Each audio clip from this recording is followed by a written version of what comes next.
Be read a second time, and I call the member for Cunningham. Thank you, Deputy Speaker, and I move the amendment that has been circulated in my name. I want to speak to colleagues today in support of the amendment that I've moved on behalf of the opposition to this bill, and express my hope that the government sees that it's a reasonable amendment and supports it. I would also foreshadow that we'll propose an in-detail amendment that I believe also is sensible and reasonable, and I hope the government will be able to support. Having made these comments, I would indicate that Labor supports the bill passing, and we seek to make some constructive amendments that will strengthen the message and the operation of the changes. We are acutely aware of the individual stories of stress, hardship and suffering of vulnerable individuals that are emerging every day, indeed only again last night on the ABC. We read them in newspaper stories, we see them on television news items, and we hear them in our electorate offices. We strongly believe that the government needs to act swiftly to deploy any and all consumer protection activities at its disposal. We recognise that this bill seeks to improve the powers, effectiveness and responsiveness of the national regulator and the national standards, and we, of course, support that. We do believe that this is not the right time or environment to lengthen the automatic time frame for registrations. However, we'll suggest some alteration to seek to make this an earned benefit for high-performing and low-risk RTOs rather than the standard. However, Labor is very concerned that the government's sole focus to date has been on regulation and investigation side of the story, and now the timing is imperative. It is well overdue for the government to take action to strengthen the consumer-focused actions that are available to them. We must be out in public spaces providing well-developed and usable consumer guides and information to the general public to make them more aware of the unscrupulous activities that are taking place in their streets and shopping malls, as well as on websites and social media sites they visit. We need an organisation such as the Australian Competition and Consumer Commission to develop a full package, as they have done for other sectors that have proven to be susceptible to this sort of aggressive and unprincipled marketing and recruitment practices. On the consumers page of the ACCC website are listed debt and debt collection, groceries, health, home and car, internet and phone, misleading claims and advertising, online shopping, petrol, diesel and LPG, prices and receipts, and sales and delivery. It is our view that we need a section of resources developed for consumer advice and information on vocational training courses, fees and debts. The extensive information available in each section provides sound advice to everyone with checklists, warning signs, suggested strategies for decision-making and ways to find a reasonable recourse when things go wrong. All of this information is needed in our communities now to be able to provide preventative advice to people and to help those who've been caught already, signed up to courses they could never complete, or that was so shoddy that they wouldn't be able to provide a pathway to work or further study as they had hoped and indeed were promised. The situation is even more distressing and difficult for those people who signed up for debts, usually unaware that they were doing so, and subsequently discovering they had a debt for, on average, $20,000, and very often no qualification to show for it. These people need advice and assistance to seek redress, whether that's a direct refund from the training provider, waiving of debt by the Commonwealth. They need information on how to go about that and what their rights might be. On Monday of this week, the Senate Committee Inquiry into the private vet sector tabled its interim report. This indicated that the evidence received by the committee in specifically addressing the significant growth in the volume of vet fee help loans, and they stated under the section of the interim report headed Marketing Techniques Used by Private Providers, the committee has received a number of submissions that highlight concerning reports of aggressive marketing techniques used by private education companies and education brokers.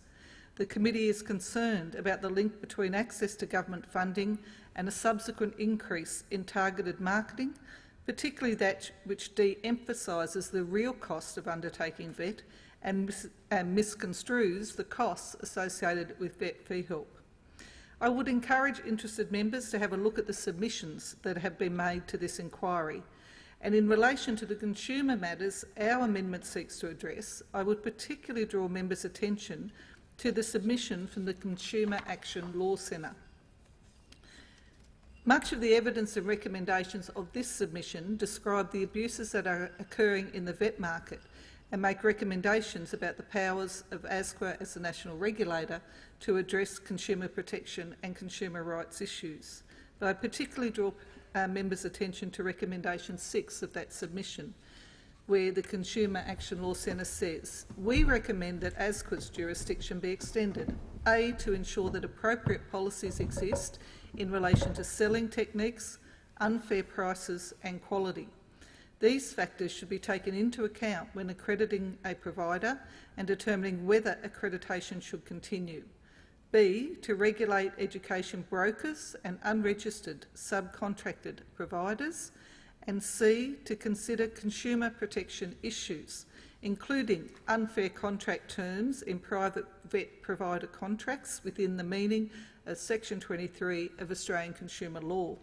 Consideration of standard terms and conditions should be an aspect of accreditation." This submission gave a number of examples, and I just want to share what the Consumer Action Law Centre had found in their own review of what was out there. The first example they give is, quote, "Tuition fees are not refundable or transferable after the commencement date, except in the case of extreme illness, which precludes a student from staying in Australia. This must be supported by a doctor's certificate, and refund of unused tuition fees will be sent to the student's home country. All applications for refund must be in writing and must be received by the institute no later than 3 months after the commencement of the course. Applications received after 3 months will not be granted." The second example, a full refund less a $370 administration fee will be given to students who cancel withdraw their enrolment in writing within 5 days of enrolment. If you are studying Certificate 3-4 in fitness, the student kit will not be dispatched until after the 5-day cooling off period. No refunds will be given after 5 days of the date of enrolment, and the student is liable to pay the balance of any fees owing. And it goes on with some other examples. So the Consumer Action Law Centre were very concerned that these sorts of insertion of detailed requirements were causing for students some confusion and leading to them missing out on the protections and rights. The submission goes on further to specifically talk about VET fee help, and it says, "We were also concerned that the VET fee help model encourages private VET providers to provide barriers to withdrawal before the census date, being the date they receive guaranteed payment from the government. Students have reported difficulties with withdrawing from courses prior to census dates and being referred to marketing teams that persuade them to continue with or defer a course that actually does not suit their needs or that they will never complete. Once the census date has passed, there are limited incentives for unscrupulous VET providers to provide ongoing support to students. The marketing of VET fee help loans to disadvantaged and vulnerable students is also worrying. We are particularly concerned about study now, pay later slogans that fail to highlight the actual costs of study and marketing TAFE fee help loans to students who are unlikely to be able to repay their loans. These sort of slogans draw upon behavioural biases such as myopia and overconfidence and are more likely to result in students enrolling in courses that are inappropriate to their needs. So what do these serious consumer issues mean in reality, in the lives of real people living in our communities? Well, this has been only too well documented recently, and I'd just like to take the House, if they've missed the reported media items, through some of the stories that have been publicly aired. Last night on ABC 7:30, We had another report of a large training provider recruiting students from a shopping centre with incentives such as free iPads and laptops, and these people then heading straight down to the local pawn shop to sell them. The report spoke to Dylan Palmer in Lowood, Queensland, who is travelling 3 hours each day to Brisbane to study digital gaming. Dylan has Asperger's syndrome and found that the teachers at the college had provided very little support when he was running out of time. He is now left with a $27,000 vet fee help debt, and he is unsure whether he will ever be able to finish the qualification. He was excited, he said, to be studying digital gaming. He was obviously very interested in it. What was devastating is that Dylan's experience with training may now seriously affect his confidence and put him off in participating in a training course again. On the 28th of February, ABC Radio reported another example of a single mum, Samantha Saxton. Samantha had enrolled in a diploma of salon management and Cert 3 in hairdressing. She now has a $33,000 vet fee help debt and has had to go to TAFE and start again. She said that she figures she would have learnt more off YouTube than she did at the college. Her employer particularly said that Samantha was unable to perform tasks such as cutting men's hair, restyle cutting, foils, tasks that a graduate should be able to complete. Samantha said she complained at least 10 times about the quality of the course, but no steps were taken to rectify those problems. On the 26th of February, ABC 7:30, yet another report on another provider targeting disadvantaged areas and welfare recipients and going door to door. Sales staff were pressured to sign up students, with many sales staff completing the literacy, language and numeracy tests on behalf of the students they were signing up. A former careers advisor said the free laptop or iPad was very influential in signing up these students. Last year in Hobart, Nola Smith encountered a door-to-door salesperson from this training provider. The double diploma in Counselling and Community Services online courses appealed to the single mum of 3, as she was able to stay at home with the kids and show her oldest kid that she was also doing some study. She was promised no upfront course fees and advised that she didn't earn over $53,000, she wouldn't even have to repay it. She was influenced by the free laptop, as she has a 13-year-old in high school and couldn't afford to buy him a laptop. When she went to complete the online course, the salesperson took over and filled it out for her. Nola has been informed that she will still probably have to pay the money back and finds it a very scary prospect as a single parent. In The Age, on the 16th of February, a Melbourne job hunter was targeted after entering her details in a jobs advertisement site. A broker cold called her, persuaded her to enrol in a diploma of management. The broker guided her through the enrolment, saying there was no need for her to read the details. She didn't even start the course, and at 19 years old has a debt of almost $24,000. On the 27th of January, ABC AM reported Shaquille Ray's experience at a training provider in Parramatta. He was enrolled in a digital media degree. He found the course content had been copied directly from Wikipedia, which he said he knew because he had authored the Wikipedia entry. He is trying to have his $20,000 debt reversed, but the college has refused. And he referred to his concern about his fellow students, one of whom was illiterate. He said there were no prerequisites except for a questionnaire for enrolment in the course. 14th of November last year, The Australian has had a report from United Voice, the union representing childcare workers, that 80% of childcare RTAs had recently failed audits. But the National Secretary in particular, David O'Byrne, said that some of the qualifications were clearly not worth the paper they were written on, because some childcare centres, employers, were refusing to hire job applicants who had graduated from courses, some of which that had only lasted a few weeks. So for those students, they were actually being told by employers that the time and effort they'd put into those courses was not going to be recognised because of the quality of the course. In October last year, ABC Radio, the Chief Executive of Adult Learning Australia, Sally Thompson, said that she saw many disadvantaged students being recruited to training companies outside the local Centrelink office. She said the promoted courses were expensive and they were not appropriate for long-term unemployed people with high needs. In particular, she quotes, "Our members often deal with people with quite low skills. They often deal with people with English as a second language, people with literacy difficulties, and they've been telling us for a long time that they're just inundated with these kind of spruikers. The spruikers tend to hang out in places where they think marginalised people would be."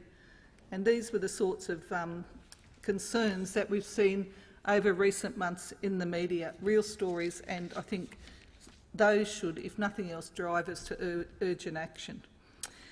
In the second half of last year, when these reports were getting more regular, the Shadow Minister for Higher Education, Research, Innovation and Industry, Senator Kim Carr, and I wrote to the Auditor-General to ask for an inquiry into the use and indeed misuse of vet fee help to ensure that skills funding is being used in accordance with the intention of the legislation and not being squandered by unscrupulous providers.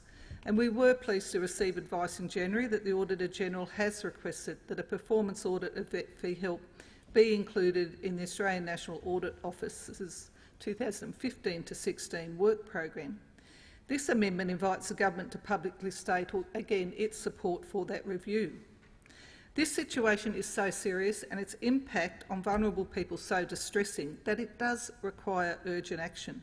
For these reasons, Labor is calling on the government to support the amendment before the House today. I would like to, Deputy Speaker, just take some time to talk to the specific details of the bill. Protecting and enforcing regulations and standards that seek to protect the quality of vocational education sector and ensure its viability and reputation are critically important tasks for government. I've spoken at length on many occasions about the significance of the post-secondary education sector to participation and productivity achievement of the nation and its contribution to growing national wealth and economic diversity. It is also a key driver of the ability of individuals from diverse educational experience to achieve the knowledge and skills they need to participate in work or further education. The nation was well served for many decades by our public TAFE system. Unfortunately, over recent years, we've seen the undermining of the funding and staffing of our TAFEs across the nation. The serious concern this has caused among the general public has been well demonstrated by the prominence of TAFE campaigns in the Victorian and Queensland elections and in the upcoming New South Wales election. I believe that for the preceding decades where TAFE was the major provider in our system, that many other countries in fact looked to Australia, looked at the strength and depth of our TAFE system to learn from our world-class vocational training. And indeed, as many of us know, with family and friends with young people who completed a trade or training in our TAFE system, if they travelled, they were snapped up overseas because the quality of our skills education was so well regarded. We've always also had many strong performers in the private training sector, as well as large and medium employers who've developed their own effective training sections. These providers also benefit from rigorous quality focus in the sector, as the sharks that are feeding in this market are uncaring of which genuine providers have their viability destroyed by their unscrupulous activities. The proposals in this bill that go to providing improved definitions and clarifications to enable better regulatory coverage are worthwhile, including the increased capacity for more prompt and effective action to protect quality as problems emerge in the sector. The proposal, as I indicated at the start, that does give Labor some concern is the amendment to the registration period from 5 to 7 years. It seems to be exactly the wrong time to be loosening the regulation by requiring registration reviews after a longer period of operation. If it is an option, I believe it should be earned, and therefore an incentive for providers to be more rigorous in their own quality management and student protection systems. I understand from the comments of the National Regulator, ASQA's CEO, to the Senate estimates last week, that it is intended to increase a focus of resources on the intelligence or complaint-generated audits and less on the known, predictable, periodic audits. And while that would seem on face value to make perfect sense, it is our view that at this time it sends a contrary signal to the broader vet market at a time when the message should be consistent until the serious market issues are well resolved. I am aware that many members of the government have made public comments also on the concerns that have been raised with them in their community from people who've been caught up in these unscrupulous practices. And I believe the opposition's amendment provides an opportunity for us to join in together, calling for a renewed focus and a very public conversation about the consumer protections we need to prioritise in order to protect vulnerable people who are being manipulated for a profit in so many of the examples that have been brought to our attention. And for that reason I would commend the amendment to the House. I want to just, in the bit of time that I have left, Deputy Speaker, take people to the issue that I think is at the heart of so much of our concern about this, and that is my own experience in my electorate, people who have raised these issues with me and my colleagues who have talked to me, is the issues about the operation of the market, about the quality and reputational importance of the sector, about the national education and economic development task are all critically important. They're absolutely significant tasks for our national government. And I think that we have a critical point in time, an opportunity here to build a very sustainable high reputation sector and to stem what is an emerging, I think, flood of problems. But within that, there are individual people who are having their dreams slashed, their confidence and sense of well-being demolished, and their, I would argue, their ability to continue to engage in the future with training and education seriously undermined by what is happening. So for these people, very often, like the single mum we talked about, the young man with Asperger's syndrome, the refugee who's arrived with poor literacy and numeracy skills, the young person who's come out of school in an area with high youth unemployment and is struggling to get a foothold on the employment market. Very often they are out in our public spaces. They're particularly on the Centrelink queue, in shopping centres, at train stations, or they're online, desperately going through job-seeking websites. And I encourage members to just do this. Just go and put in a job you might be interested in if you're a young person starting out, perhaps a shop assistant, sales type job, and just watch what comes up. And I've heard stories from individuals who've thought they were applying for a job through one of these sites, and in the example we heard from the media reports, suddenly discover they've actually signed up for an interest in doing training, and then are pressured into, well, if you do this, there'll be a job at the end of it, and all sorts of promises are made to them. And their commitment as individuals to seeking either a training place or a job is something that we should commend them for. So despite the difficulties they're dealing with, they're actively out there trying to get a start. And for the fact that somebody can come in at that point in their life and with foresight and knowledge unscrupulously take advantage of them and walk away with the profit and leave them with a significant debt is absolutely disgraceful. It's absolutely disgraceful.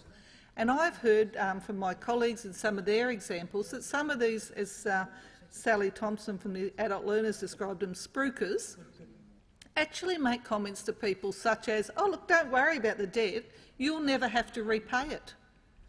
Until you earn $53,000, you'll never have to repay it. And in actual fact, the reality for them is that it's still going to be a debt of concern in their life.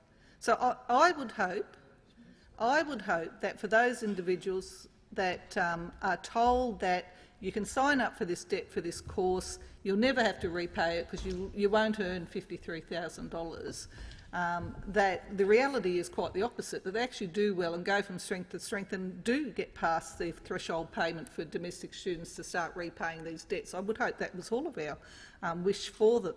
But even if they don't, and one group who were told this, I might say, were retired people in a community group who just wanted to do some computer skills, who were told they could just sign up to this diploma to access them and don't worry about the debt, you're all retired, you'll never have to repay it.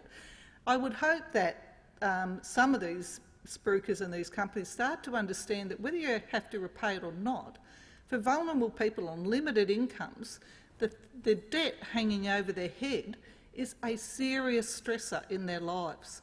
And so these are, at heart, the human stories, the real stories of people in our community who, simply out of a wish to better themselves and being not well-informed consumers in this market, are being specifically sought out and unscrupulously used by these operators. And I can think of no greater task for a parliament such as ours that wants to send, and I think we all do. I've been working in education for many years in this parliament. I've found good, solid commitment by people across all parties that we want people to engage. We want them to participate. We want the disadvantages that they may have carried from life circumstances with them to be addressed so that they can get an education, get a good quality education and provide access to work and to full participation in our communities. That's an absolutely critical task for government. And so when we see this sort of activity, I don't think we can drag our feet. I don't think we can consider that the need for action is not urgent. There are people out there today walking the streets of suburbs, knocking on doors. When I returned to my electorate last Friday, I had a letter from a lady saying that she was visiting a friend in one of my suburbs and somebody knocked on the door and said, "Oh, are you permanent residents and under 65? And she said, "Oh, well, no, we're over 65. What do you want to know?" And he said, "Oh, the government's giving away free laptops. But you don't qualify, so I'll keep moving." Now, he may have, if they'd been under 65, to be fair, he may have then sat down and gone fully through what the training was that he was going to sign them up for and what the debt requirements were and so forth. But as these people, day by day, and I have no doubt, as I speak, they're out there in suburbs now, as they go through those suburbs, I think that we need to be acting swiftly. And I hope that the government's bill is one way in which we can do that, by strengthening those regulations and by looking to improve the speediness and effectiveness of the government and the regulator to act. I think that's good, and I commend those amendments. I would say to the government that I think including at this point in time an amendment that says people get, instead of 5 years registration, they get 7 years registration is just the wrong signal. I do understand the intention of the regulator and their argument that those are well-known, predictable audits and so therefore you're not going to catch terribly much in them. I do understand that, and I do understand the auditors' desire to focus on the place where they're getting intelligence and reports and media stories saying that there's a problem. I understand that as well, and I also understand the argument that in the higher education sector, under the TEXA university regulator, people are registered for 7 years. So there's some consistency, particularly for those who are dual sector providers. So they've got to be registered with both. All of that I understand, it makes sense. But my argument would be this is the wrong time, exactly the wrong time. Until we get on top of these practices, until we put action in place to ensure that as much as possible we have strangled off this sort of behaviour and this sort of really unscrupulous exploitation of very vulnerable people, that now is exactly the wrong time to be moving an amendment, a proposal in the bill such as that. And so I would ask the government to have a rethink about that, because it might be something you could visit further down the track, but I think it muddies the whole message at this point in time and heads in exactly the wrong direction. So I would commend the opposition's amendment to members. I hope that they can have a look at it in the spirit it's intended, because I do know that members opposite have also been making public comment about their concern about vulnerable people in their communities that are coming to them with a great deal of worry about what's happening. So I hope we can get to that point in the debate, and I commend the amendment to the House.